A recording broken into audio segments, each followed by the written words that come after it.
Good evening, everybody. Good evening, everybody. So glad that you're all here. My name is Maxine Bailey, and I'm the Vice President of Advancement here at TIFF. It is my, thank you. It is my distinct pleasure to welcome you to our summer soiree. And it's a wonderful addition, the first time we've ever done this, to our annual event calendar. So don't forget, we have another soiree coming on September 7th, so stay tuned for that. But I do want to let you all know that events like tonight help TIFF showcase world-renowned films, provide diverse educational initiatives like workshops for youth and aspiring filmmakers, and our community outreach programs like Real Comfort, which is near and dear to my heart. Real Comfort gives a chance for mental health patients to break the feeling of isolation and a chance to connect with their own creative juices. All free of charge, this program is offered in 8 hospitals and 8 community organizations around the GTA. So thank you for helping us continue to do that kind of work. And your presence tonight allows me to believe that you believe in our mission, which is to transform the way people see the world through film. So give your own self a hand, because, you know, culture's not promised, but we do our great job at trying to make sure that you're enlightened, you feel great things when you leave, you're educated, and we love doing what we do, and we're glad that you're all here. So thank you. We wouldn't be here unless we had some generous sponsors, so I want to say thank you to the people who brung us. Our lead sponsor, Bell. Our major sponsors, RBC, L'Oréal Paris, and Visa. And our major public supporters, the Government of Canada, the Government of Ontario, and the City of Toronto.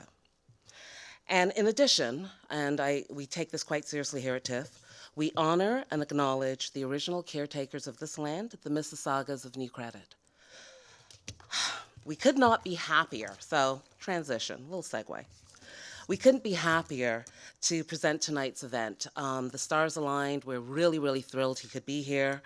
And we've got our superstar guest, Alec Baldwin, so we're all very, very excited. And to guide our conversation, we were also blessed because we are lucky enough to have Johanna Schneller as our moderator. She's fantastic. She's a leading journalist, and she covers stories in magazines such as InStyle, Premiere Magazine, GQ, Vanity Fair, and we are lucky to have her in town writing for the weekly Fame Game in the Globe and Mail. But before we begin and before I bring her out, a few reminders, and we've got a bit of housekeeping. We ask that you please, please don't distract from the conversation. Please put all your phones on silent. And there are no photos or recording video are allowed at this event tonight, so you have been warned. And tonight's hashtag, because now let's get to the happy stuff. Y'all want to tweet about this, so it's hashtag TIFF Summer Soiree, so tell your friends what they missed tonight, so maybe we'll see them in September. And then during the audience, during the Q&A, please wait for the microphone to come to you. Don't start bellowing out questions willy-nilly. So we're going to have lots of microphones and lots of staff, and you just wait for that, okay? So now, enough of me. Let's bring out Johanna Schneller. Thank you very much. Enjoy the night.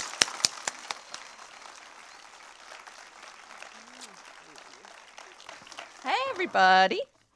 I'm so happy to be here with Mr. Alec Baldwin. In his first role on the soap opera The Doctors, he played the smoldering Billy, who blackmailed a lover with this line, "I'm the guy who's going to blow your future sky high." Sky high is where he went. He played Macbeth and Stanley Kowalski, and he was the voice of Thomas the Tank Engine. He worked for Woody Allen, Martin Scorsese, and David Mamet. And when you go to the New York Philharmonic, his is the voice that asks you to turn off your cell phones. He also hosts the New York Philharmonic this week, so he has a long association with them. A lot of New York actors, and he's a fiercely New York actor, have appeared on Law and Order. He wrote an episode of Law and Order. He's had hosting gigs with Turner Classic Movies, MSNBC, and the Oscars, and he interviews people on his own podcast. This morning he interviewed Gordon Lightfoot here. So He's written a book about fathers and divorce. He's writing a memoir. He's hosted Saturday Night Live a record 16 times. And for his role as Jack Donaghy, head of East Coast and microwave programming, he won 2 Emmys, 3 Golden Globes, and 7 Screen Actors Guild Awards. That's more SAG awards than any other actor. His website is stuffed with causes that he actively supports, and he's been at TIFF 8 times over the last 20 years with 8 different films. How he is not permanently exhausted, I do not know, because I need to lie down after simply reading that list. The thing that has always fascinated me most about Alec Baldwin, though, is that he's pulled off a very singular career without ever bowing down to the 2 things that Hollywood thinks it wants: likable and relatable. He's way too molten at his core for that. So when Hollywood couldn't handle him as a straight-up leading man, he started doing something subversive. He took the archetypes of leading manhood and just torqued them a little bit so that he embodied but also satirized the smooth-talking CEOs and rough-talking brutes and even spoiled actors. I mean, who can forget in Notting Hill when he asks Hugh Grant to adios these plates? We're thrilled he's here to talk about the many things he is and does. Please help me welcome Alec Baldwin.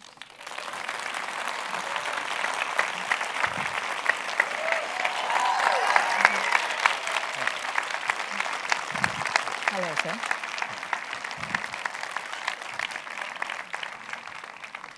That's a word I never thought about. I should use that word. Yes? I torqued things. I torqued them. You're a torquer, all right.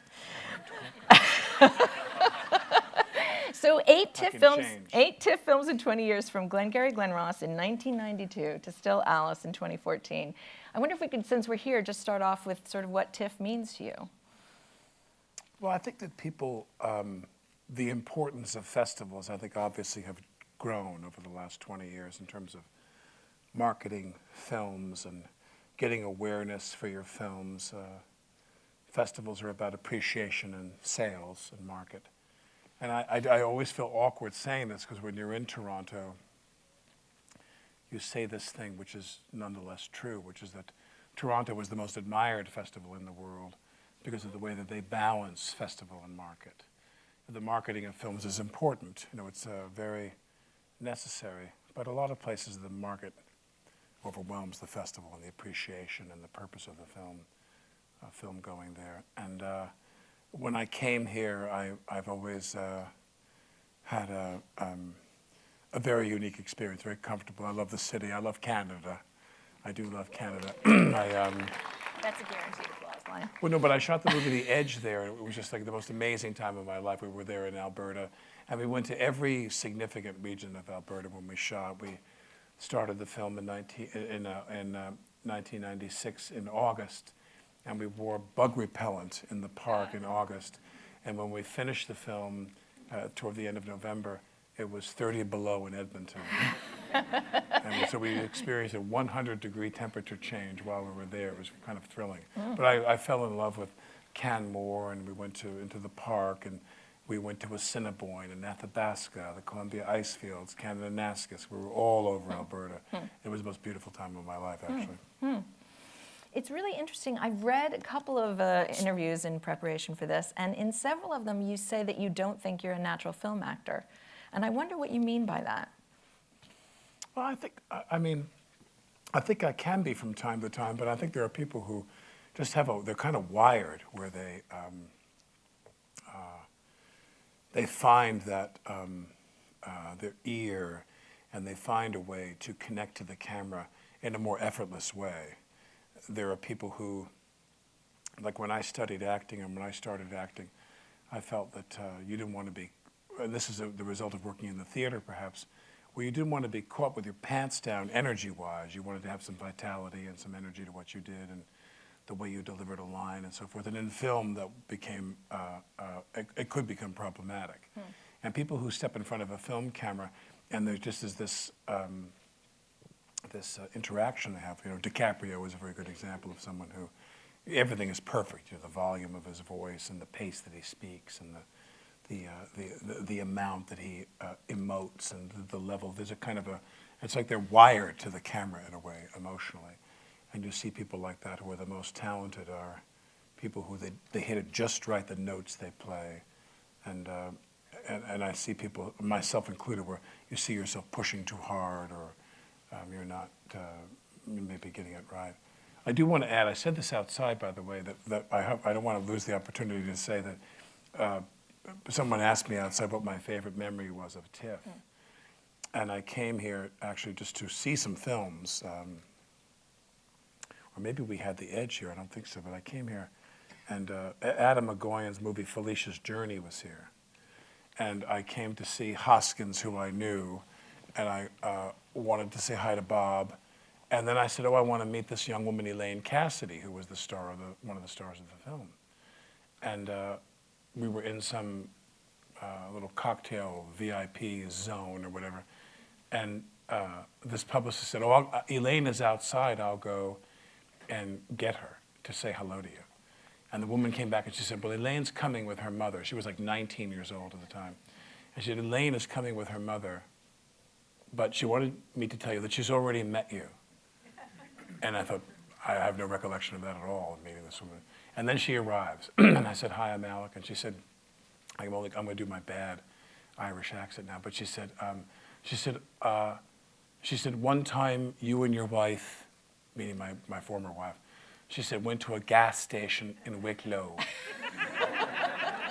And you ordered sandwiches in your car, you had your baby with you and your nanny, and you ordered sandwiches at the gas station in Wicklow. And she said, I'm the girl that made your sandwiches at the gas station in Wicklow. And I said, my God, are you sure? Are you sure it was us? She said, oh, yes. She said, you and your wife were wearing sunglasses. And she said, only American film stars wear sunglasses in Ireland in December. And it was true. And I said, how the hell did you get into this business? And she told me the story. It was such a funny story about her. And she went on to make The Others with Nicole Kidman, a great movie I loved. And so that was a funny memory I've had of coming here. Yeah, anybody can get here, huh? It's Anybody so interesting. can get in. Yeah. Would you say that you have a love-hate relationship with Hollywood? Well, I don't. I think hate is a very strong word. I don't have a love-hate relationship. I think once you understand when you're in the business how it works, you don't have to give everybody your opinion all the time. You know what I mean? Brando had that great line. He said the problem wasn't that they asked for my opinion all the time. He said the problem was that I gave it.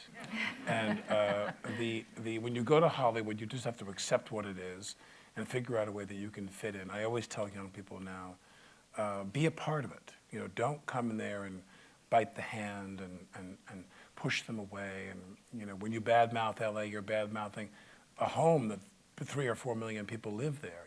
When you're constantly putting down LA.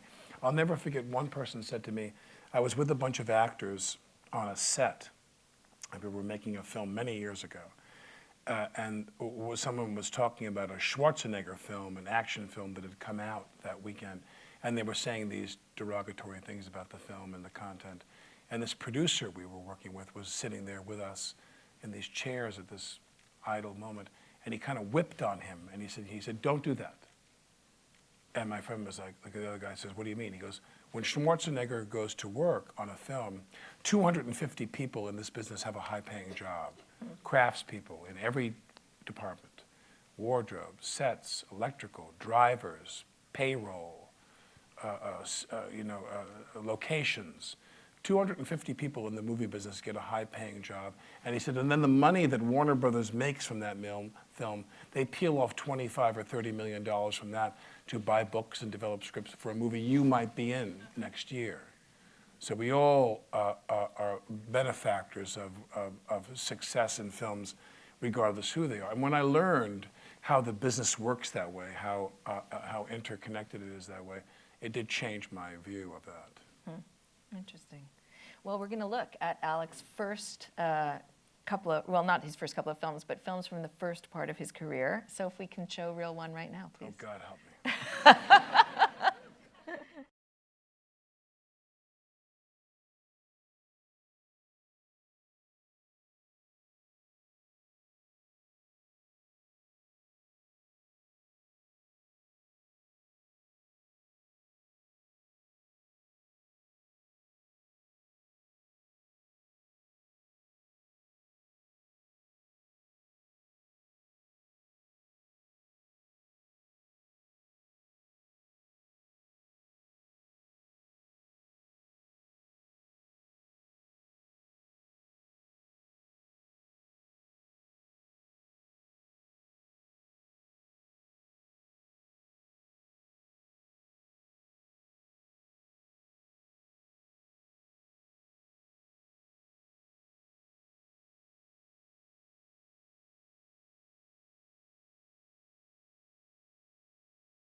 When you're young, they make you play these parts. You know? You play these callous, thoughtless people, and you got to give it everything you've got, you know. Well, I was going to ask you if there's such a thing as being too potent on screen, because I saw She's Having a Baby when it first came out, and it was a John Hughes movie, and I remember thinking, what is that guy doing in a John Hughes movie? Wow, yeah. Yeah, like it really, you do just, I remember reading. Well, I think John wanted to make a more serious film. He would say that. John would say, I want this to be different, and I think he, not regretted it. I mean, John was a very, very cool guy, but I think he realized that the studio and people didn't necessarily want that from him in that tone. It was a little blacker, you know, a little darker. And it's funny, I see these films from so long ago. I mean, that movie, She's Having a Baby, we shot that in '86, so that's 30 years ago. And my God, you look at it long enough, I'm going, is that me or is that my brother Billy? You know what I mean? It's like really, I don't look like this guy at all. But I think every movie you do, you get a job and you have to be that value in the script. I've worked with actors who, for whatever reason, they sit there and say, well, they want to change things to make it more comfortable for them. Likability, as you said, or what was the other word? Relatability. Relatability. And I always looked at the script and I thought, well, what's my part in the piece and what's the value I have to make the director's movie, if I believe in the film, to work? And where, the old line, if you're going to play Hitler, you got to play Hitler, I mean, and all the values of that. So I think early on in films, I just was trying to give people what I wanted. And the difficulty with film acting is figuring out what they want, because some people are very clear. You know, I'll never forget we did Blue Jasmine with Woody, and we were doing a scene with Kate. And Kate, who I don't think I can put into words how much I admire her, we were doing a scene and she was very emotional in a kitchen. And he said, and Woody said, you know, you're going to say something to placate her, and maybe she should go back to seeing that therapist she saw. He said, you know, tell her, please, I mean, let's try to maybe get you back into therapy, go back and see that doctor. And I said, and he said, you know, think of some name. and Woody was looking down, and I was here, and I said, Dr. Fetterman. And Woody looked at me and went, nothing funny. And he really, really was very clear about, like, when we're doing a drama, we're going to do a drama. And when we're doing something that's a comedy, you want to find the funny that works.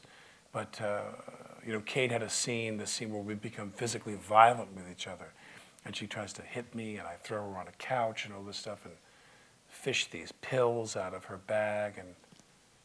And Kate would do the scene, and Woody was like, I'll do my bad Woody now. Woody was like, he said, you know, you're supposed to be at your wit's end here. You're supposed to be completely gone. I mean, you just, all of you're completely shot mentally, and you're completely off the deep end here. And she does the take, and he was like, I'm sorry, I'm not buying it, that you're at your wit's end here. You gotta really, and he made her do it again and again, and she'd go out and smoke a cigarette and drink a Diet Coke and come in all wound up and more fragile. And I mean, he really put her through it. But, there are directors who, and this is fine. I mean, this is the results are usually pretty good. There are directors who just hire people to come, and their gift is identifying people who can just give them what they want, and they don't have to do a lot of talking. When Scorsese would hire De Niro, he didn't have to tell Bob what to do. Bob knew what to do, and they formed that battery. And Woody, more than any director I've ever worked with, he will tell you what he wants you to do. He'll come up and say, well, I think you need to be more sincere here. And actors crave that. Actors love to be told, have that critical eye looking at them, because otherwise you're self-directing, which is most of the time not as good. Because you can't see your weaknesses, or because you love it? Well, I think actors in the modern world, because directors it's tough now to find good directors. There's not a lot of people with a background in the theater and so forth, and developing characters and material and arcs through a piece and all those tropes that you talk about. But I think that as a result of that, actors have to become self-directing. Like if you come in there and the other person defers to you and wants you to come up with the ideas, you have to have some or you're going to drown. But then when you show up on that occasion where there's a director who really has some wonderful ideas, and you have to learn to back up now and go, oh, no, I'm not going to be self-directing and open myself up to this person saying, do this or do this. And it's a kind of a, you're dancing with someone. You have to figure out what's the rhythm and who's leading and how does it work. Because filmmaking is so collaborative. It's so collaborative. The script and the cast and the thing is, I mean, if you do a movie in the modern world and it becomes a great film, if you have a really great film, it's such an event. It's so hard to make a great film today. It's really tough. Well, I'm going to ask you about a little more about Woody and Martin Scorsese in a little bit, but I want to take you all the way back at this point and just ask, what kind of a kid were you? We can't go any further back than that. Even before that, like, what kind of a kid were you? What were you like when you were younger? Well, I always say the same thing, and that is to consume films and film experiences when I was very young was on TV. And all the syndicated stations in the United States had some contract. They'd had this one had the Columbia catalog or the Warner Brothers catalog. And I would watch films all the time when I was a child on TV. They had a show on the old WOR Channel 9 in New York called $1 Million Movie. And they would play how many people here know the show $1 Million Movie? Oh, I grew up in it. Yeah. And they would play, the theme song was the theme song to Gone with the Wind. And they had this beautiful, beautiful black and white montage of New York. They have these beautiful images of New York. And they played Gone with the Wind. And then they had this man whose name was Ted Molly. It took me 6 months on YouTube to find out his name was Ted Molly. And when I was a child back then, they had booth announcers in all of the television stations because they had a lot of technical problems. I mean, like the tape would jam back in the 70s. And some guy would come on and say, "We're experiencing technical difficulties. We'll be back in a moment with $1 Million Movie." And they had these very velvety voices, and there were all these announcers from like radio who they put in a booth to talk to you at home when the TV jammed, which doesn't happen anymore.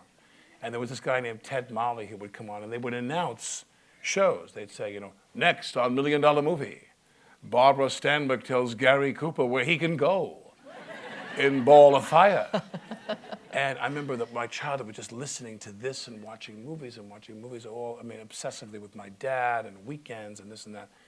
And when I was a kid, it's obviously very different now, they'd take a movie that had been in the theater just a few years ago and put it on TV. Maybe the movie had been in the theater 5 years ago.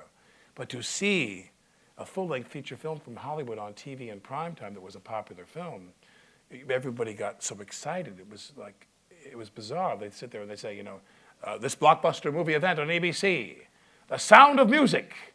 And everyone ran to the TV on Sunday night and watched The Sound of Music on TV.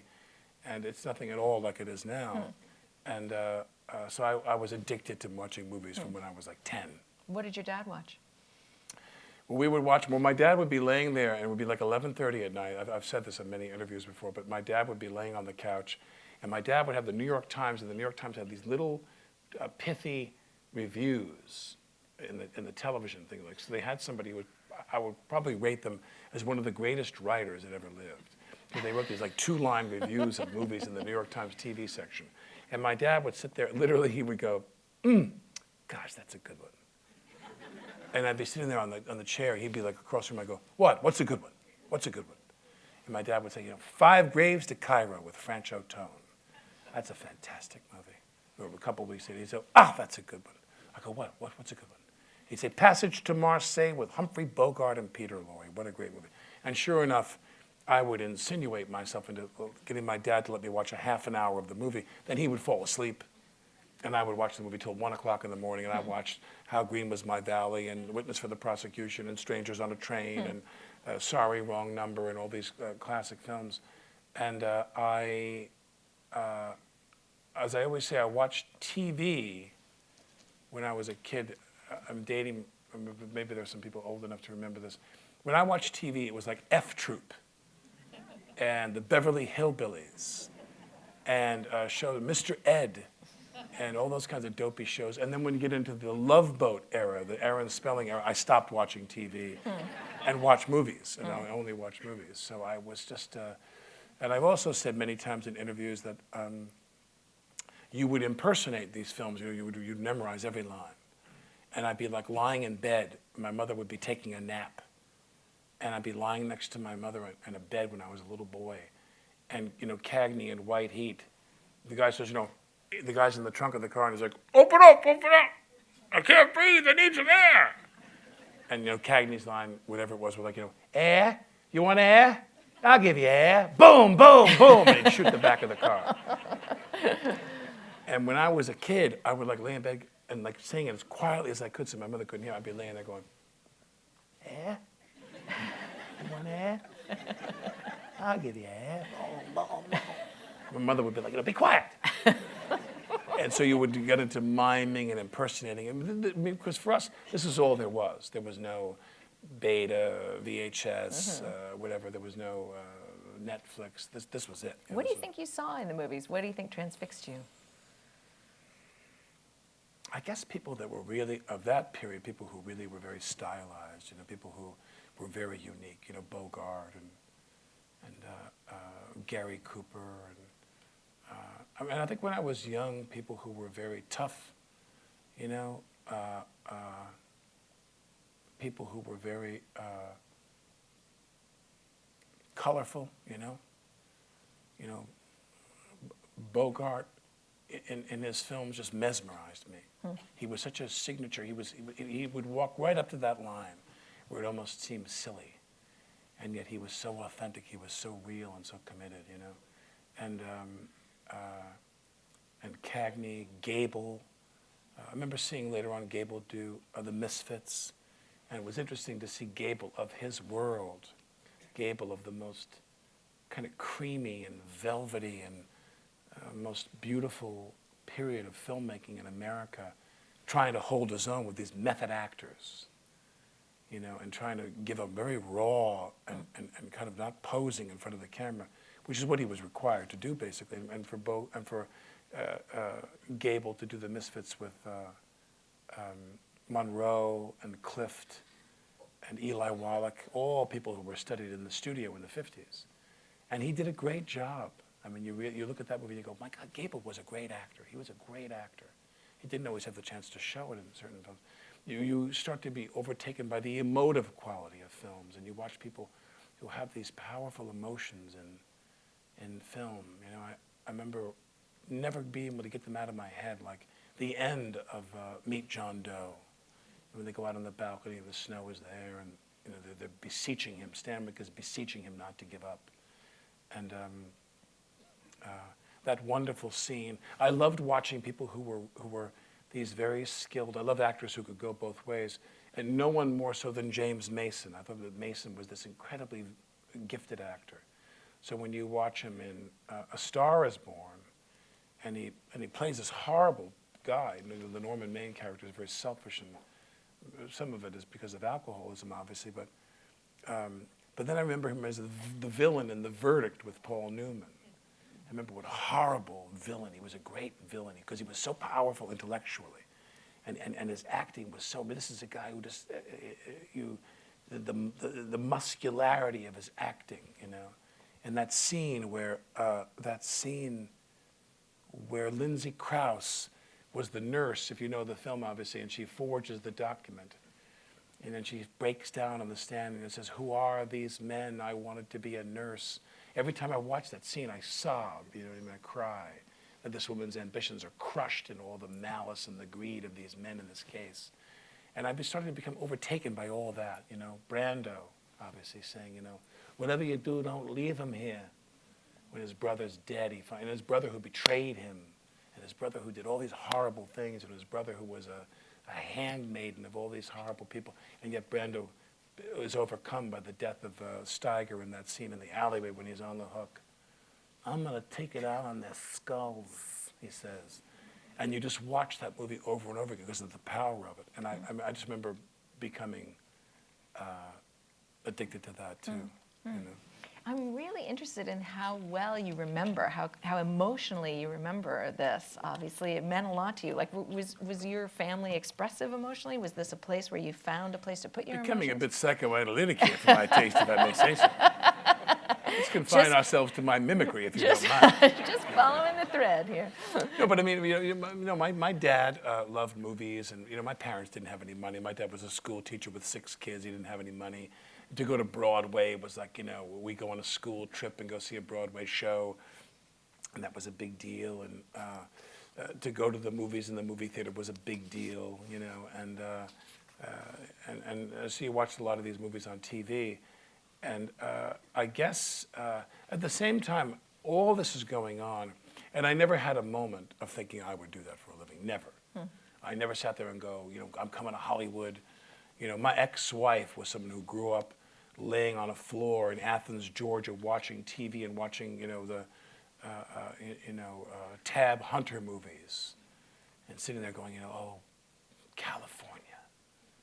God, I've got to go to California. That looks so exciting. She was from Georgia, and she talked about dreaming. A dream of hers was to be in that business and to find a place in that business. I never had that dream, ever. And when I got into the movie business, I've always felt like a stranger in a strange land. What did you think you would be? I thought I'd be serving popcorn here at the TIFF Film Festival. I wanted to go to law school and be a lawyer. Probably go into politics was a dream of mine. Help people, public service, that kind of thing. And I went into acting school, and I said, well, I'll give it a year. Once I finished NYU or did that year at NYU, I said, I'll give it a year and getting a job. And I got a job, and I just lit one off the other, and I just kept working. And I did daytime TV, nighttime TV, small parts of movies, big parts of movies. I did Red October, and everything changed for me a lot in terms of the Hollywood, ladder, if you will. And but I really have a perspective now. I really feel now at my life, I really have a perspective that's my best perspective. And I'm almost 60. I'm 58 years old. So I really kind of see. When I do a movie now, I'm very, it's a very unique time for me. When I was here today, I went to CBC and interviewed Gordon Lightfoot. And to talk to him about his process of when he performs, how he really, there's so much sitting with his guitar and tuning his guitar and thinking about what he's going to do, and the band kind of gets into this thing. His artistry is his preparation. The moment you step up to that microphone and you start to play, if you could read my mind, all the work has to come before, and now every time I do a movie, I really, like I'm going to do a movie, I think in October, and I think about it all the time, like how I'm going to play it, what I'm going to do, and you start the preparation early on, and that excites me. Because sometimes I would do movies, and I'd be like, you're making money and you're successful and you want to, lifestyle takes over, and like I'm doing a movie once, and they only had satellite phones because we were in this very remote area of the world, and we couldn't have a cell phone, and we had these like big satellite phones. They looked like a shoebox, you know what I mean? And I had this up against my head, and my house was being renovated in New York. And we're doing this movie. And I'm sitting there going, the yellow tile! I want the yellow tile in the bathroom. Can you hear me? It's like your life goes on in another direction. And I know of actors who are very famous actors. They're very talented and very accomplished actors who they give themselves this profound gift. They go away for like a month. They go to a spa. They don't smoke, they don't drink, they eat well, they exercise, they sleep, they read books. They try to scrape all the paint off the canvas and make themselves ready to go do the movie. They give it the best they can, as opposed to sometimes we show up on the set of the movie and we're carrying a lot of our other tension with us and our other obsessions with us. And it's so nice when you can work and be present. That's really the great dream for me now. Wow. We're going to look at some clips. You mentioned Do we have to? Red October. So we're going to look at clip reel 2, please.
When you say a line like "third prize is you're fired," do you have a sense that it's going to enter the lexicon? Can you sort of feel what the lines are? That... Well, I remember when we did that film, two things. One, I mean, I think a lot of people know this, is that Mamet won the Pulitzer Prize for the play.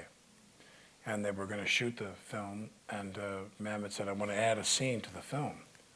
And people thought, well, that's odd. You won the Pulitzer Prize for the play. I think it works quite well. And he said something interesting. He said that these people are going to commit a crime, and none of them have ever committed a crime, and I need to incentivize them more. I need a scene where someone enters this world and threatens them in such a way that will motivate this action on their part. And he wrote this scene, which is not in the play.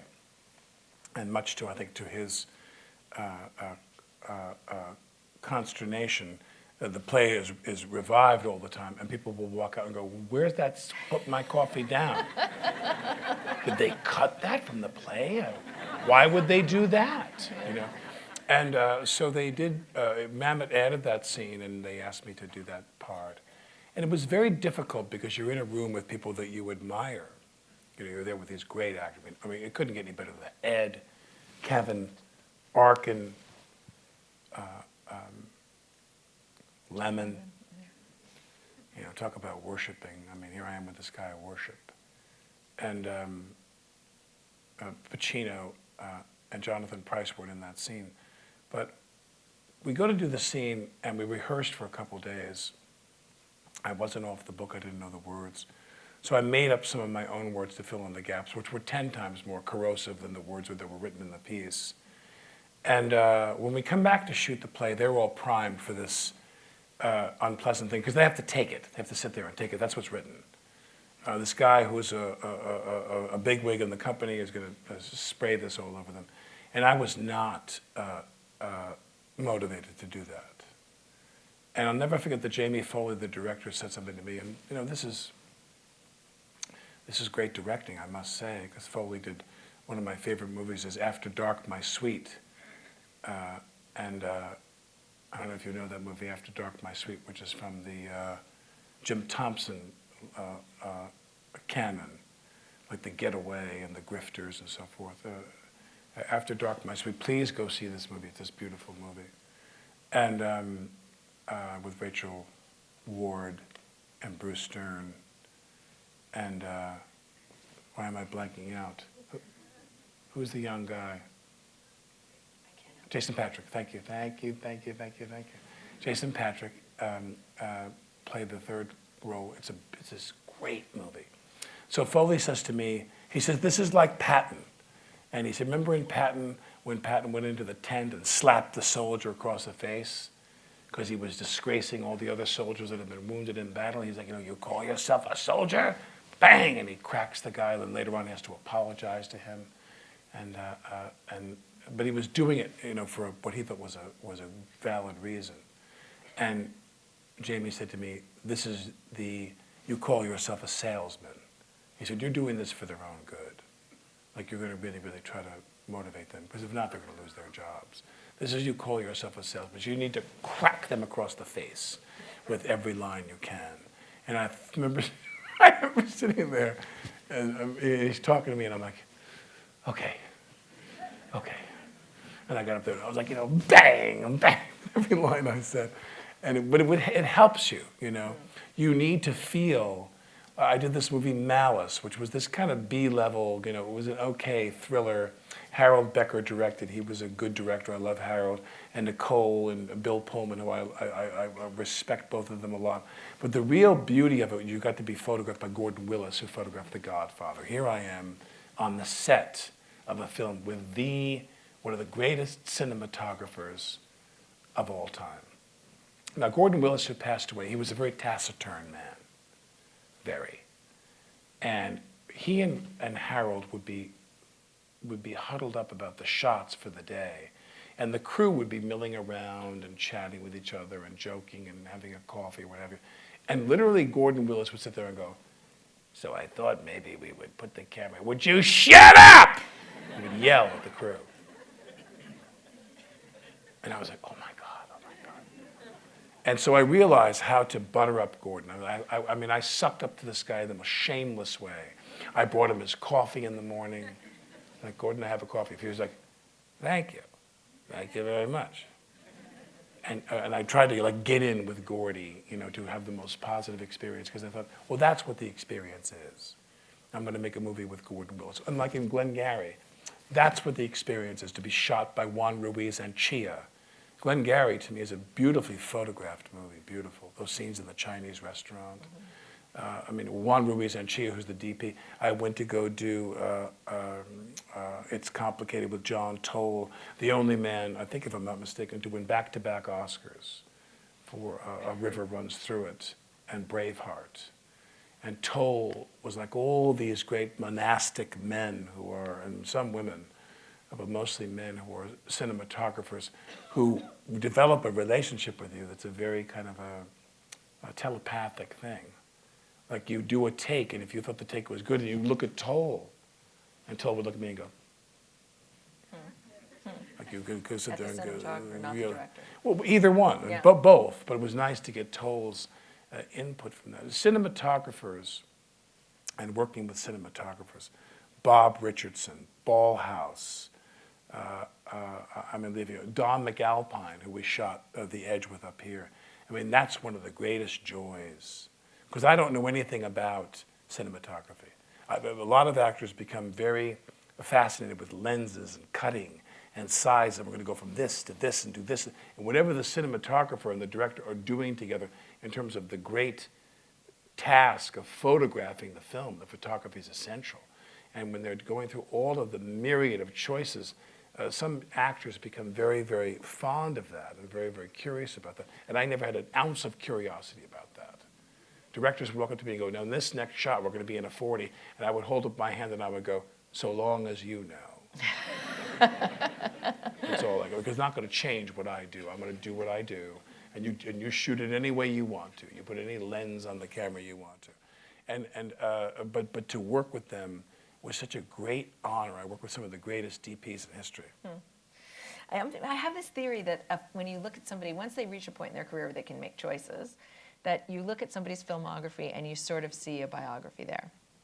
And yours is very tricky to pin down. But watching those two... There you go psychoanalyzing. See, you're tricky. You're slippery to psychoanalyze. You know, those are two guys that we just saw who are right, and not everybody believes that they're right. And I wonder if that's a sort of through line. Is that something that you're drawn to in characters? Well, I think that you're drawn to the... I've always tried to think to myself, I'm drawn to the piece. You could give me a very, very volcanic or very, very moving role in a piece, and if the movie's not that great, I'd rather be, I don't want to come into the symphony and just play the triangle, but I want to come on in a film and have a decent role, but I'd like it to be a good film. You know, and with films, it's tricky, and you develop in my case, I developed it rather slowly, the acumen to choose what you think is going to work. I mean, nobody huddles up to make a movie and says, all right, everybody, let's go out there and make the most mediocre movie we can. Break, let's go. You know, you were very hopeful about the script and the cast, and then things change, and not everybody that you hope shows up to work. There's, you know, you wanted to have Robert De Niro, instead we have Richie De Niro comes and plays the part, somebody you never heard of, whatever. But I do remember, and I've said this before at interviews, that I was lying in bed late one night, and Jon Favreau's TV show, Dinner for Five, came on. And I love that show, Dinner for Five, with Favreau. It didn't last very long, but Favreau would have these round tables with people having dinner, and they had cameras all over photographing them. And Favreau was talking to someone. It's like 2 in the morning or what have you, and Favreau's talking to someone about their film career, and they're lamenting, you know, that risk-taking that's unavoidable in film. And Favreau goes, well, you know, you can only take a chance on one. It's cast, script, director. And if you have to take a chance on more than one of those, don't do the movie. I remember sitting in my apartment in New York going, oh my God, now he tells me. But as a thumbnail, it's a brilliant idea. Because I have taken a chance where people have said, well, we're going to write the script later. You sign on and you're committed. It's a business with a lot of contracts involved. And you're hopeful that you're going to make more of it than what's on the page. And that's a terrible risk you take sometimes. And sometimes you lose in a big way. Well, you neatly sidestepped the psychologizing. Right. Did I? That Jack Ryan franchise, you walked away from that. Do you have any thoughts about that these days? Do you feel like you made the right decision? I think that everything ended up the way it's supposed to. I've become more and more, I either truly believe that or I just tell myself that at my age. But I remember that I went to them, and a very complicated thing in the business is to get a stop date.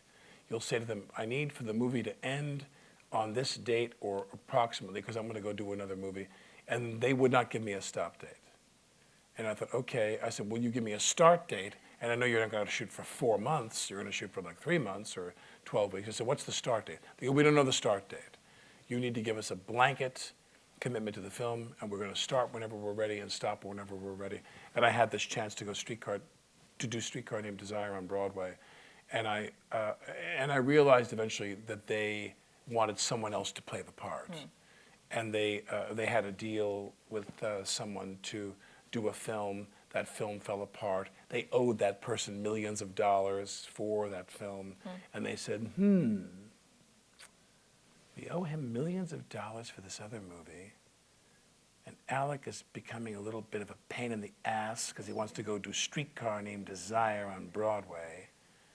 And so the whole thing kind of, we hit the iceberg there. But, it was a profound lesson for me. The studios, whenever you get into the business with the studios sue you to enforce the terms of the contract. But if you sue the studio to enforce the terms of the contract, you get punished. Like Raquel Welch, who was cast in the film Cannery Row years ago, the Steinbeck piece with Nick Nolte, and they fired her and hired Deborah Winger. And Raquel Welch sued Paramount and won millions of dollars and never worked in the business again after that in films. I mean, they punish you if you there's a set of rules for them and a set of rules for you. And if you hold them to the same standard you're held to, you can really, really cause a lot of trouble for yourself. So whenever you're in business with the studios, you have to be very, you have to expect the unexpected, shall we say. Have you ever been punished? I'm thinking maybe of Marrying Man. Well, no, I think that when I did the movie Marrying Man, it was I think I wound up running to the rescue of someone who later became my wife, who I thought was not being treated very well. It's an interesting thing when you're doing a movie and a bunch of male, and this I don't need to explain to this audience in the modern world, the sexism, or as some people say, that Hollywood is driven in some part by the masturbation fantasies of these men that run these studios. And I literally remember sitting in a room, and this guy sits me down, one of the producers, and says to me, he goes, all right, now listen, we need the girl to show more skin in the movie. And I'm dating her. And like, we need you to talk to her. And I'm like sitting there going, oh my God, Hollywood wants me, her boyfriend, to go to her and convince her on behalf of the film to take off more of her clothes in the movie. And I remember sitting there going, that's strange to me. I mean, that's really odd to me. And you do realize that many people, not all of them, but many people, movie making is the altar that they pray at. It's the thing that's the most important thing to them. They throw their mother down an elevator shaft to get the actor they want to sign the contract or get the script they want or the rights to the book. It's the most important thing to them. It's more important than anything. And when you understand that and you accept that, things can become a bit easier for you, I think, yeah. Wow. Well, let's take a look at a couple more movies now. Can we see Reel 3, please? Are any of them funny and joyful? Later.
That's joyful.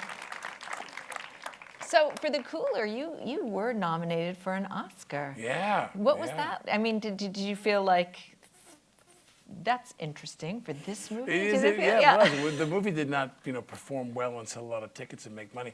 But I remember, the Academy, and I learned this more when I hosted the Oscars with Steve Martin. The Academy is this unusual animal, And I got this phone call. I'll never forget. And some of these people you might not know, but Shirley Jones, the actress, is married to Marty Ingalls, who was an actor and a comedian. And Marty Ingalls got my phone number somehow when he called me. And he said, I want you to know our group, we're all voting for you. I said, I beg your pardon? He goes, a bunch of my friends, we get together, we watch all the movies together, me and Shirley and Eva Marie Saint and Red Buttons.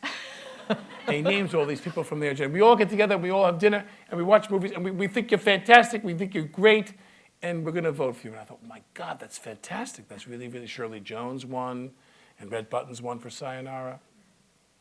And then I get one phone call. I'm walking my dogs in L.A. I go to this park, and I'm in my car, and my office calls, and they go, Jerry Lewis wants to talk to you. And I go, oh, come on. Who are you kidding? And he gets on the phone. He's a very serious guy. He's more like the guy in King of Comedy than he is in this kind of silly guy. And he says, I want to tell you were fantastic in that movie. He just really, really was so kind and so sweet. And I had no illusions about winning the Oscar. If you win, you think, oh God, this will be great. But then I hosted the Oscars with Steve, and what I loved about that was that there are many, many people who are older and in retirement, and their connection to the industry is pretty much confined to the Academy membership. They go to screenings. They're very devoted to keeping up with what's going on. They vote for the Oscars. They're very involved. And I would walk out into the audience during the longer breaks for the commercial. I'd spot a friend of mine, and I would just kind of shoot down the stairs like we are here with a little staircase and go see somebody. I'd be like, oh, there's Mark Ruffalo, or there's somebody I know that I like, or there's some friend of mine, Bill Macy, or what have you. And some guy would walk up to me, an older guy, and he'd sit there and go, I'm a big fan of yours. I'm a great admirer of your films. I think you're fantastic. My name is Bill McGowan, and I was the prop master on She Wore a Yellow Ribbon. And you sit there and gasp and go, oh my God. These people go back into the great pages of Hollywood, and they just take this very seriously. Hollywood, movie making, studio movie making, it's a beautiful thing.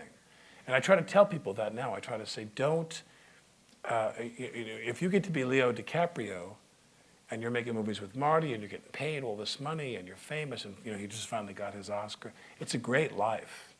Let's not kid ourselves and say that it's some compromise. And then another moment, I turn around a couple hours later, and this woman comes up to me, and she says,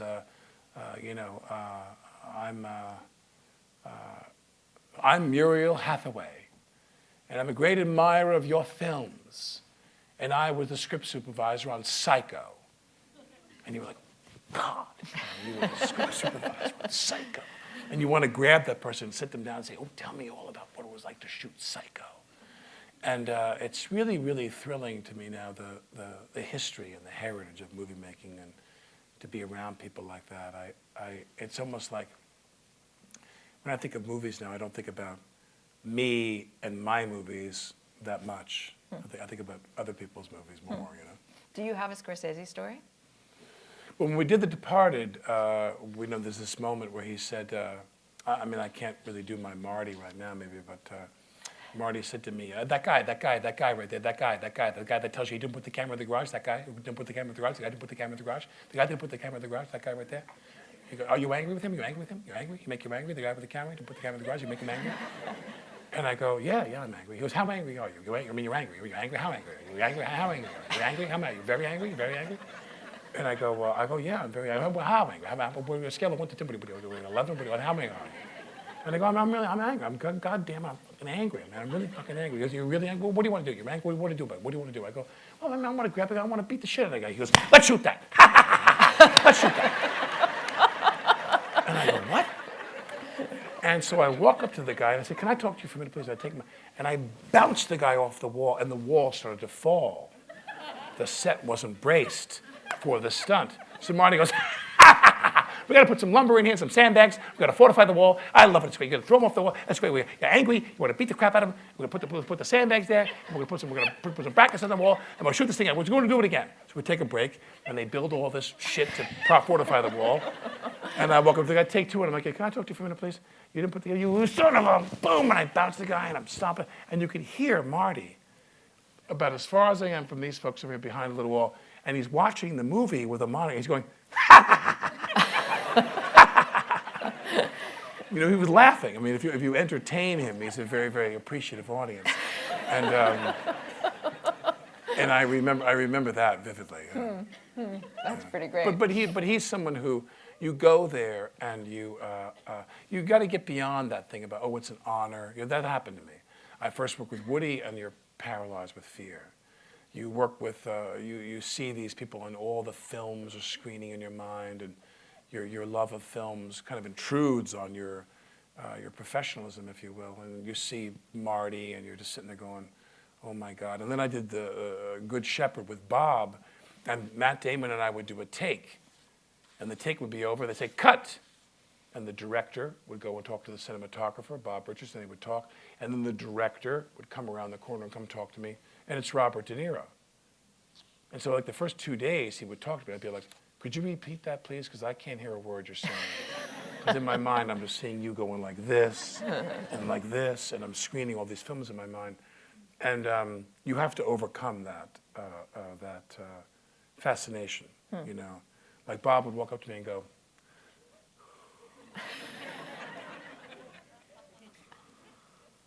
you're very good, Alec.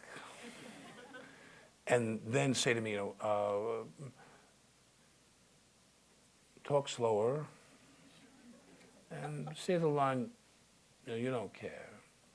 Don't say it like you care, you don't care. And talk slower and a little quieter. You're very good, Alec. And then we would go, oh, no. And one time he kept saying, talk slower, talk quieter. And we're on a bus, Matt and I wink at Matt and I wink at the sound guy. And we do the scene and I turn to Matt and I go. And the whole crew starts cracking up. I just mime the line. Like, is that quiet enough for you, Bob? I don't really know. But to work with someone like that and to try to dial into what they want.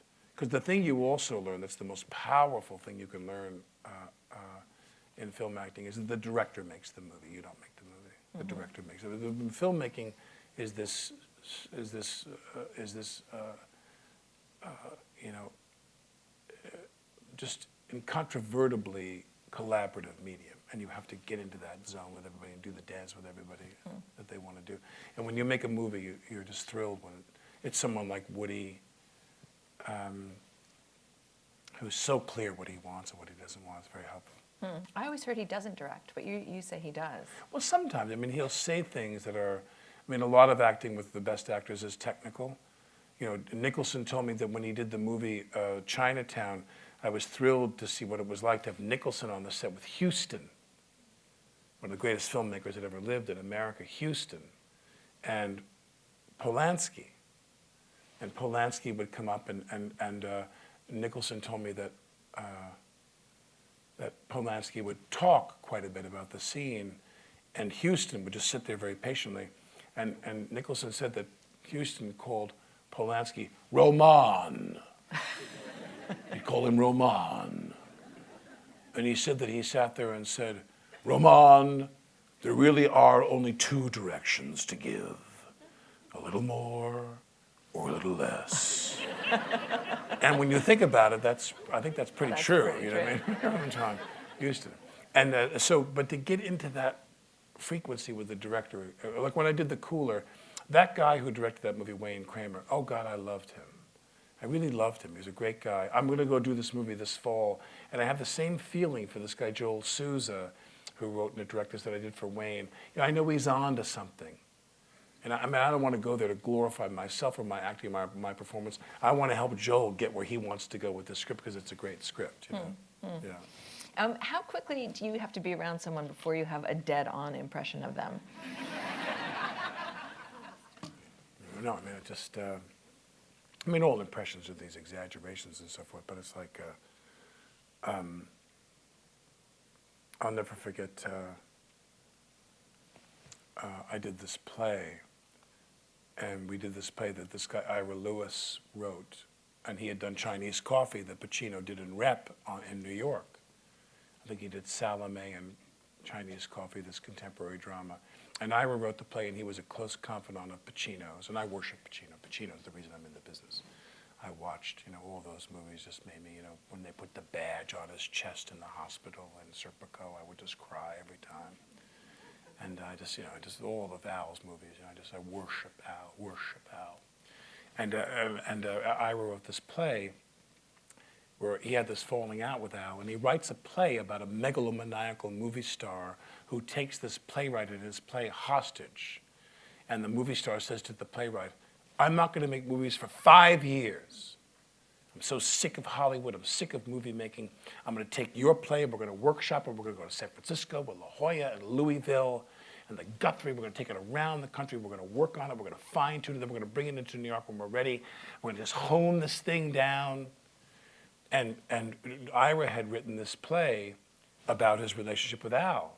So when I did the first reading of it, I started to say every line like this.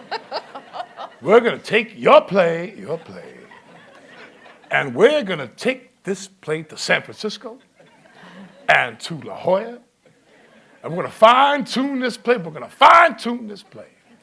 And I started doing this crazy loopy Al impersonation, you know. And Roy Scheider, the famous movie actor, Roy Scheider was directing this workshop. And everyone's laughing, and they take a break after the first act, and Roy literally walks up to me and goes, you can't do that. He goes, what are you doing? And I said, I can't help it, it's him. It's him, it's like molecularly him on the page. Ira wrote this thing, and it's him, and I can't help it, it's him. And Roy was like, oh my God, oh my God. And we did the play in September of 2001, and 9/11 happened on the night of our first invited dress. Oh, God. And they canceled the show. The next night, Wednesday, September 12th, we did our first preview.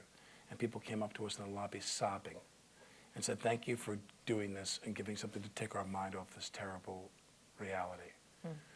But we did the play, and you know, it just was crazy because I wasn't doing this little thing. I tried to become him.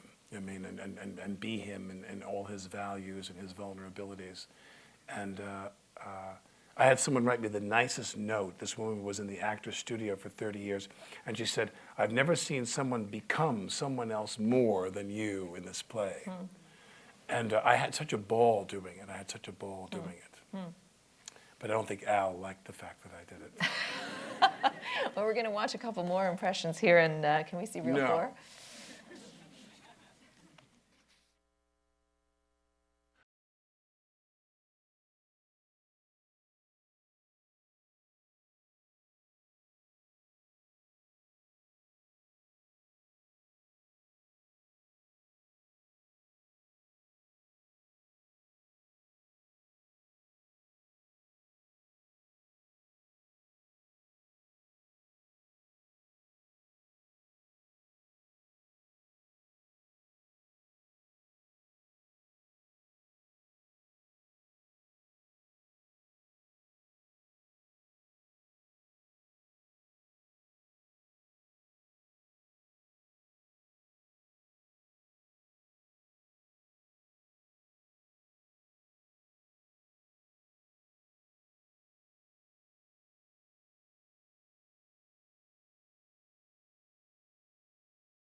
I love that you cocked the gun, too.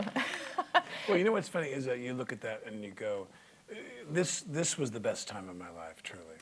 Because you went in, and that didn't stop me from whining from time to time. You know, we did the first 4 seasons, and the 5th season came, and we were signed to do a 6th season. And after the 5th season, where there wasn't, a predictable lull in the quality of the writing, it had been so high. It only got better. 1, 2, 3, 4. We won all these prizes, and 5 came, and all of us felt that it was winding down. And I said, 6 is going to come, and I go, let's get out of here. I mean, I really want to get out of here and see what else. It's over.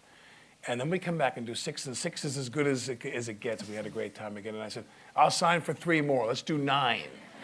Because when it worked, I mean, I walked literally, I walked into that building, and I had a good time every day I was around those people. You knew when you walked on the set, we were going to laugh, it was going to be funny, and because of Tina and Robert Carlock, the 2 writers, I mean, they are the most talented writers I'll ever work with in my life, ever. I mean, ever. And to walk into work every day and do that material and say this kind of stuff, I mean, we laughed our asses off every day. You know?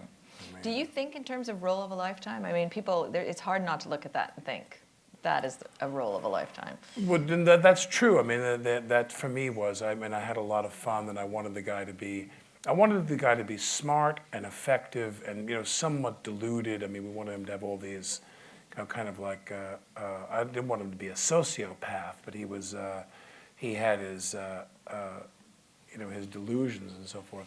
But I think that one of the things that, interestingly enough, that's an oddity in the business is that, 30 Rock was not a ratings winner. The ratings of 30 Rock would go up and down, and sometimes they were pretty good.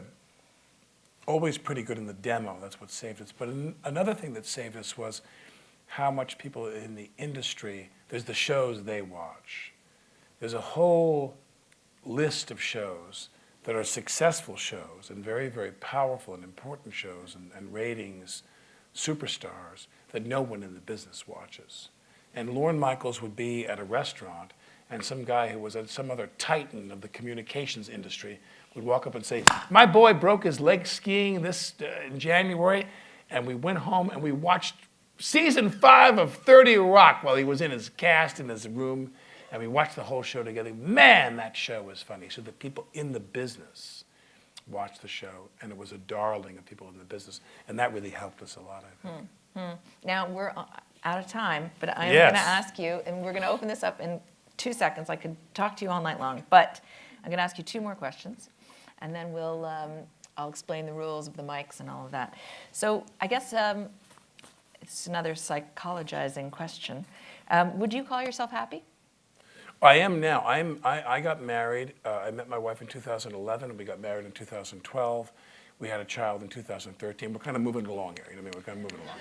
And we have my son turns 1 this Friday, and we're having another baby in September. So I'm 58 years old, and I will have 3 children, 3 and under, this fall. So my life is this crazy, crazy kaleidoscope of, it's great. I've never been happier in my life. I love my kids, and everything I pretty much do work-wise is through the prism of being with my family. Wow. So, yeah. And do you think about a legacy? What your legacy will be? What would you like it to be? Do you ever think in those terms? Well, I think that if you want to, in terms of work, I would imagine the thing that I did that worked the best and the thing that people have enjoyed the most is probably 30 Rock. Mm-hmm. And I'm very happy for that. I mean, all of us would like to do, To Kill a Mockingbird and On the Waterfront. We all want to do some powerful drama and win an Oscar. And truly, the great vision quest of most people in the business is to make one great indelible movie. And that's a difficult thing to do. And but for me, I know this sounds corny. I'm about to throw up in my own mouth and swallow it right now because this is so corny. But my legacy now is my kids. I mean, I'm so obsessed with my kids. I got 2 kids. We got a 3rd one coming, and I'm so happy when I'm home with my family and and my wife, and it's a good time in my life right now. Very good. Well, I think we're all thrilled to hear that, and we really hope that you don't love your I family still have so a lot much of that you bills stop to working. pay, by the way. Yeah. So if you have any scripts out there, any ideas you want to send me, I do need money. I need money to pay for these kids are costing me a fortune. So. All right, thank you so much. We're going to Yeah, no, open thank it you, up now. thank you. And, No, thank you, thank you. Thank you. So there are people running up and down the aisles with microphones. If you raise your hand, they will find you, and then they have the glow sticky things so I can find them, right? Okay. You can stand Should if I you want. stand? Okay. You don't have to. I will. So my question for you is, what do you think theater actors can bring to cinema, and what can film actors bring to the theater that they necessarily wouldn't have just in that field? Well, I think that when you watch a film, the director of the film is pointing you in the direction that he wants you to look at and regard. Film actors, I mean, this is a cliche, but they're asked to do less things, but do them more acutely. The emotional truth. You know, what was film stardom over the last 100 years? It was the silent era and the way people looked, and they had to be expressive in their acting. They had to have a mask of something to indicate in silent film. Then when the sound came, many of those people were out of a job, and you had to have people who were polished in their voice and their, the voice and the action had to match in some way. And then you get into the wartime. These are my opinions. Then you get into the wartime period, and everybody's a little bit more resilient. You know, even the women are a little brassier and tougher. You know, they're not delicate flowers like they were in the 20s and 30s. In the 40s, it's Crawford and Betty Davis. You know, the emergence of their careers, and men and women have to have a kind of a vitality and a kind of a toughness that they didn't have. The anti-heroic period of the 50s and the 60s, where you had and method acting, where people were being asked to recreate personal feelings and the interiority of what they were going through. They needed to create that with a great deal of reality. You know, if you were, I mean, obviously the cliche is, if you had to cry on camera, we want you to really cry. We want you to do some substitutive exercise and think about your dog getting hit by a car, and then you say the line, go. And then we get into the 80s and the kind of more highly technical, you know, Star Wars and action films and things like that, where stardom is, you know, the person is kind of an ornament. They're kind of a figurehead. And they're a brand that summons you into the theater, but other people take over once you get into the theater. You know, effects and computer generation and cars crashing and all this kind of action stuff. And then I've joked before that now in the world today, fitness is stardom. The fittest people are the biggest stars. Because we always want to accord stardom to people who can do things that we can't do. And now the thing that stars are doing that you and I can't do is eat properly. So the most ripped and kind of fit and virile looking men, and even women who are just look like they're going to go out there and just kill a panther with a knife. You know, everybody's so fit in the movie business now and so strong and capable.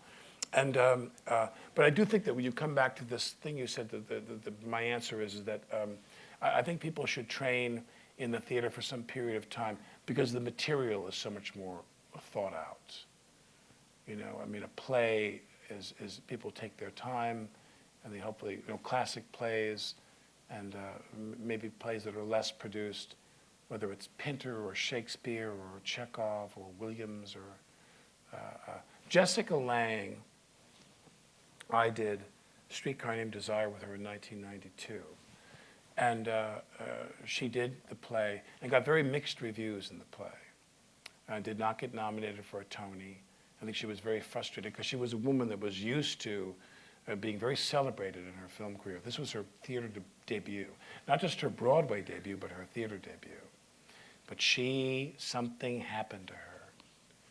I mean, at her age, back then, she was not a young woman, and she went and did Streetcar in London and revived it in London, and she did Glass Menagerie, and she made, other than going and doing these Ryan Murphy programs like American Horror Story and so forth and other films, she dedicated herself to performing in the theater as a means of her creative self-expression. And as we all know, she won the Tony the other night for the Long Day's Journey with Gabriel Byrne. And I thought to myself, what a thrilling journey for her to have done the Williams on Broadway in '92 and have just to put her shoulder into it. She's an abundantly talented woman. She's breathtaking. And she won the Tony. I was so happy for her. I was stunned. So I think that what the theater does is, I mean, Jessica Lange is a woman who could sit back and, she could just, play tennis all day and just, piss off. But even in her 60s, she's striving and striving for something, a challenge. And that's what I think people on both ends have to do is to find, I feel that the theater more likely provides you with that challenge. Now listen, I hate to say this, but we've gone over and that's all my fault. But we're going to just take one more question. And I hope you guys have enjoyed yourselves. Please don't make it a psychologically probing question. We've got one over here. Yeah, hi there. You mentioned earlier in the session that it's difficult to make a great film these days. Just wondering, in your opinion, what are some of the barriers to making a great film and how do you overcome them? Well, obviously everything begins on the page, and if it's not on the page, it's tough. I've read a lot of scripts that I've worked on some films where the scripts were, they were there, roughly there, but they needed some fine tuning, and sometimes you have conversations with people where you want to talk to them about improving the script, and then you stop and say, well, we don't even have a deal for me to make the movie. Why am I going to give you all my ideas for what I think is going to elevate your screenplay? It gets to be a little complicated that way, too, in terms of what's the protocol, But I remember in my lifetime I've been handed a few scripts where I sat down and I read the script and I just couldn't stop reading the script, and I consumed the meal in one sitting. I just read the script for an hour and a half, and I just closed the script and I said, I'm in. The Edge with Tony, Prelude to a Kiss when we did the play off Broadway at Circle Rep, different things I've done in my life where I just was so overwhelmed by the writing. The Cooler I really thought was very well written. It's Complicated I thought was very well written. And many, many films. And I think that the thing that people need to do is for directors, is they need to workshop their material, similar to the theater. Getting people in a room and reading it and getting their feedback, getting competent actors, finding some actors that'll sit with you and read material. And you can hear it. The director has to develop that ear, he or she, to understand rhythm, pace. I watched a movie the other day and I said, my God, if we cut out the unearned pauses in this film, it would have been elevated by 50%. Unearned pauses. Because every actor was sitting there going, I want to tell you something, Bob.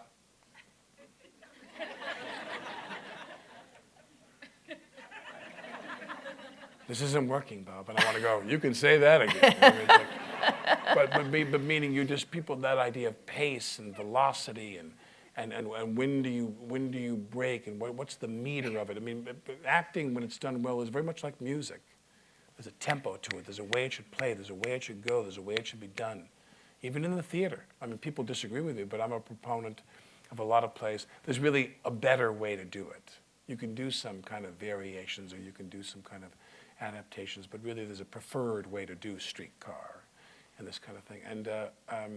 But I think that film directors who are willing to workshop and embrace actors and don't fear them, because a lot of film directors are working with actors is a necessary evil. They're very intimidated by them because they don't have the same background that theater actors do, the theater directors do. So get your material that you have great faith in and read it and workshop it and see how that goes. So yeah. What a note to end on. Work hard, yeah. Well, listen, I can't thank you enough for being here. I honestly, you guys, I hope that you were as riveted as you seemed to be, because I could have heard a pin drop out there. They were spellbound. And thank you so much for coming. Thank you all very much. Thank you. And thank you for coming.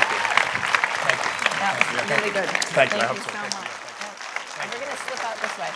We're going the same way? We're going to slip Thank you. Good night. Thank you. Thank you.